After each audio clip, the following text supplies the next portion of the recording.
Hello from Real Estate for 21st Century Investors. Today we're going to talk about the three emerging trends in Section 8 that every landlord investor should be aware of. Number one, Section 8 funding gaps. Michigan State Housing Authority hasn't issued new vouchers in over a year due to funding delays, leading to fewer new Section 8 tenants in Detroit. That's a big issue. Number two, declining tenant quality.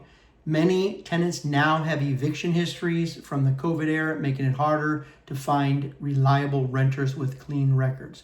Number three, rent pricing by zip code. HUD introduced a zip code-based rent system in Detroit, which has caused inconsistencies. Some high-demand areas are now assigned low market rates, which means low market rents. Number four, city housing commissions pay more.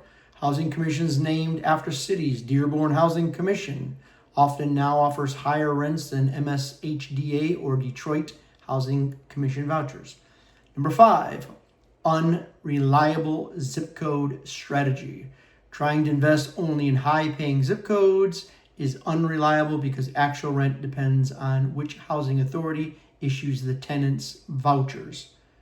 Number six, intense competition for tenants. Landlords are offering move-in perks like appliances and waiving security deposits to attract tenants, reflecting fierce competition. Number seven, uncapped property taxes. And buyers must be aware that property taxes can triple after purchase due to reassessment for the uncapped tax amounts, not just the seller rates. Number eight, tenants switching houses last minute. Section 8 tenants can switch properties after first or even second inspection, leaving landlords without notice or compensation. Number nine, no landlord protection in cancellations. Housing commissions view the tenant, not the landlord, as the client.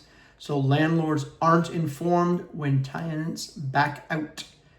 Mixed strategy suggested. Given the instability, landlords should consider accepting both Section 8 and market rate tenants to maximize occupancy and income. What does that mean? Section 8 tenants, conventional tenants, screen them as usual, see which one is the best one, look at the FMRs, the fair market rents, make a decision based on that. You have any comments or questions, please leave them below and I will make every attempt to answer them. If you have questions about Section 8 properties, Section 8 investing, please make some comments below. Subscribe, share, and like, and we'll see you in the next video. Thank you very much.